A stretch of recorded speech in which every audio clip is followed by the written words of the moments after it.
मौलाना ईसा बंदे इलाही नक्शबंदी के बयानात सुनने के लिए अभी सब्सक्राइब करें ईसा बंदे इलाही ऑफिशियल।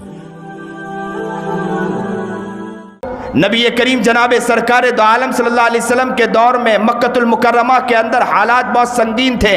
यहाँ तक कि अल्लाह के रसूल जनाब सरकार दो आलम सल्लल्लाहु अलैहि वसल्लम काबतुल्लाह में नमाज पढ़ने गए, ओजड़ी डाल दी गई या उनके ऊपर ओजड़ी डाल दी गई और यहाँ तक कि फातिमा भी दौड़कर आ गई, बर्दाश्त नहीं कर पाए। हो सकता है कि हमारे आंखें नम न हो, लेकिन हाल ये होता है कि जो नबी का दीवाना और मस्ताना और आशिक और मस्तजार होता है, उसी का दिल कांपता है, तड़पता और मचलता है कि किसके ऊपर नबी करीम जनाब सरकार दो आलम सल्लल्लाहु अलैहि वसल्लम पर ओज डाल दिया गया, चीजें डाल दी गई। लेकिन उस वक्त सहाबाए किराम रिज़वानुल्लाह ताला अलैहिम अजमईन का ये मिजाज नहीं था और ये नहीं कहते थे कि ये क्या मुसलमानों पर हालात आ रहे हैं, ऐसे इस्लाम को छोड़ देना चाहिए हमें। या ये है कि ये उलमा कुछ नहीं करते, नबी अलैहिस्सलाम कुछ नहीं करते, सिर्फ खामोश बैठे रहते हैं। ये अल्फाज नहीं थे। हालात बहुत आए, बहुत सताया गया, बिलाल को तपती रेत पर लिटाया गया और यहां तक कि मैं आपको कहता हूं कि सुमैया रदी अल्लाह ताला अन्हा का वाकया मैंने कई जगह सुनाया कि सुमैया रदी अल्लाह ताला अन्हा को लटका दिया गया, दोनों हाथ बांध दिए गए, दोनों पैर बांध दिए गए और सुमैया रदी अल्लाह ताला अन्हा लटकी हुई है।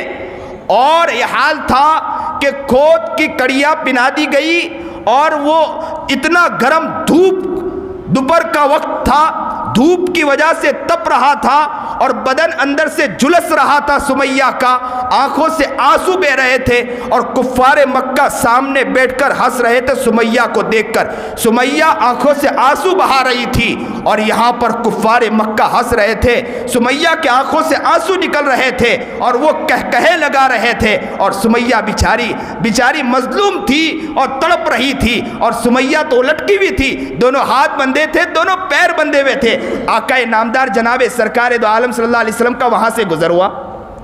अल्लाह के रसूल जनाब सरकार दो आलम सल्लल्लाहु अलैहि वसल्लम ने यूं सुमैया को देखा, सुमैया ने यूं नबी करीम जनाब सरकार दो आलम सल्लल्लाहु अलैहि वसल्लम को देखा।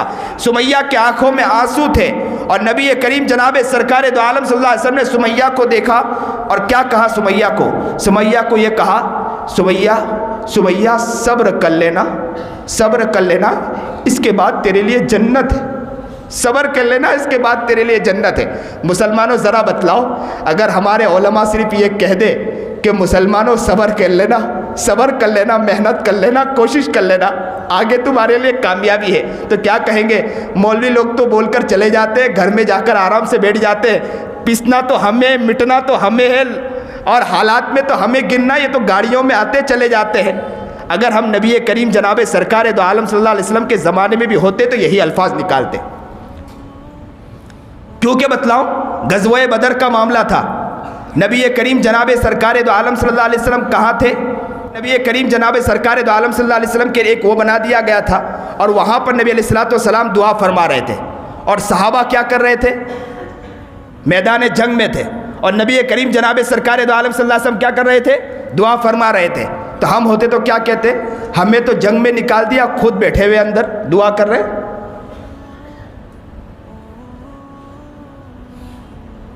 ये हमारे अल्फाज होते हैं। मैं तो कहता हूं कि अच्छा है कि नबी करीम जनाब सरकार दो आलम सल्लल्लाहु अलैहि वसल्लम के दौर में हम नहीं थे, वरना हम ही मुनाफिक या काफिर होते हम। आजकल दीन के काम करने वालों को हम आगे बढ़ने नहीं देते। सहाबाए किराम रिज़वानुल्लाह ताला अलैहिम अजमईन के बारे में यहाँ तक आता है कि नबी करीम जनाब सरकार दो आलम सल्लल्लाहु अलैहि वसल्लम जब मस्जिद में आते थे, तशरीफ़ लाते थे, तो सहाबाए किराम रिज़वानुल्लाह ताला अलैहिम अजमईन अपने नबी अलैहिस्सलाम के चप्पल को लेते थे और अपने दामन में रख दिया करते थे, छुपा कर रखते थे। और नबी करीम जनाब सरकार दो आलम सल्लल्लाहु अलैहि वसल्लम जब निकलते थे तो वो अपने नबी अलैहिस्सलाम के चप्पल को नबी अलैहिस्सलाम के करीब रख दिया करते थे। हम होते तो बहुत बड़े बनते हैं। देखो क्या अल्फाज होते हैं हमारे। हालात तो है, मैं कहता हूं, मैं उस पर बात करता, लेकिन ये बात छिड़ चुकी है तो मैं ये कहता हूं कि मुसलमानों, पहले दूसरे से गम बाद में है, पहले अपनों से है। दीन के काम करने वालों को काम करने नहीं दिया जा रहा है, इज्तिमाइयत को पारा पारा करने की कोशिश की जा रही। اب تو حال یہ ہے کہ بہت سے بندے کام کرنے کے میدان میں اترتے ہیں، بہت خوشی ہوتی ہے، لیکن میدان میں اترنے کے بعد تنقید اپنوں پہ کرنا شروع کر دیتے ہیں۔ تھوڑے دن کام کرتے ہیں، 1 سال کام کرتے ہیں، پھر دھیرے سے شروع کر دیتے ہیں۔ مدرسہ بنایا، دوسرے مدرسوں پر کیچڑ اچھالنا شروع کر دیا، تنظیم بنائی، دوسری تنظیموں پر کیچڑ اچھالنا شروع کر دیا۔ دین کا تھوڑا اچھا کام کیا تو کام اس طرح کرنا چاہیے، وہ لوگ کس طرح کام کر رہے ہیں انگلی اٹھانا شروع کر دیا۔ اگر آ کر مسجد کے حلقے میں بیٹھنا شروع کیا، تھوڑی دن مسجد کے حلقے میں بیٹھنا نہیں شروع کیا، دوسروں پر کیچڑ اچھالنا شروع کر دیا۔ میں کہتا ہوں کہ غیبت کرنا کتنا بڑا گناہ، اس کے بارے میں بھی تو ذرا سوچیں۔ ایک کام تو اچھا کر رہے ہیں لیکن کتنا کام بگاڑ رہے ہیں یہ بھی تو دیکھیں۔ ہمارا کام ہے کرنا، تنقید کرنا ہمارا کام نہیں ہے۔ محنت کرو، خوب محنت کرو، یاد رکھو کہ آپ کی محنت اگر اللہ کو رحم آ گیا آپ کی محنت پر، کہیں ایسا نہ ہو کہ اللہ کی رحمت اتر جائے اور اللہ کی رحمت اترنے کی وجہ سے پورے دنیا کے اندر بھونچال آ جائے۔ اللہ کو ہماری ضرورت نہیں ہے، ہمیں اللہ کی ضرورت ہے، ہمیں محنت کرنی ہے۔ اور یاد رکھو کہ ہم یہ سوچیں کہ ہم محنت کریں گے پوری دنیا کے اندر دین پھیل جائے، ایسا نہیں ہو سکتا۔ لیکن ہاں ہمارے اندر تواضع رہے گی تو پھیلانے والی ذات اللہ کی وہ انشاءاللہ کروا کے بتلا دے گا آپ سے۔ آپ محنت تو کرو، کوشش تو کرو، لیکن تنقید چھوڑو۔ تنقید نے توڑ دیا ہمیں۔ سمیہ رضی اللہ تعالی عنہا لٹکی ہوئی ہے اور حال یہ ہے کہ دونوں ہاتھ بندھے ہیں، پیر بندھے ہیں، اور زیرہ پنا رکھا ہے، اور زیرہ تپ رہا تھا دھوپ کی وجہ سے، سورج کی تپش کی وجہ سے تپ رہا تھا، اور اندر وہ جھلس رہی تھی سمیہ، اور برداشت نہیں کر پائی، آنکھوں سے آنسو نکل آئے، اور نبی کریم جناب سرکار دو عالم صلی اللہ علیہ وسلم نے یوں سمیہ کو دیکھا، سمیہ نے یوں دیکھا۔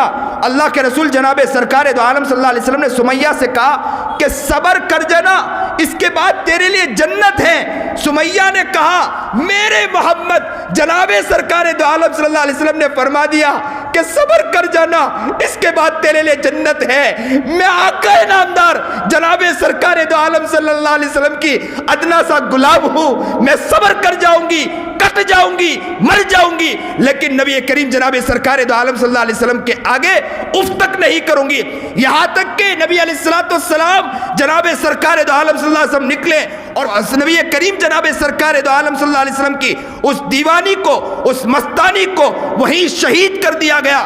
کہتے ہیں کہ عورتوں میں سب سے پہلے اگر شہید ہونے والی ہے تو سمیہ ہے، اور سمیہ نے مسلمانوں کو پیغام دے دیا کہ میں ادنا سا جان تھی، میں ایک عورت تھی جو تمہیں شرم آنی چاہیے تھی کہ میں نے نبی کریم جناب سرکار دو عالم صلی اللہ علیہ وسلم کا یہ پیغام سنا کہ سمیہ برداشت کر جانا، تیرے لیے اس کے بعد جنت ہے، تو میں نے کہہ دیا تھا کہ میں برداشت کر جاؤں گی، میں کٹ جاؤں گی، میں مر جاؤں گی، ہر چیز مجھے برداشت ہے، لیکن نبی کریم جناب سرکار دو عالم صلی اللہ علیہ وسلم کی غلامی چھٹ نہیں سکتی مجھ سے۔ مسلمانوں آج یہ پیغام ہے کہ ہر چیز ہو سکتا ہے کہ نبی کی غلامی انشاءاللہ چھٹ نہیں سکتی انشاءاللہ۔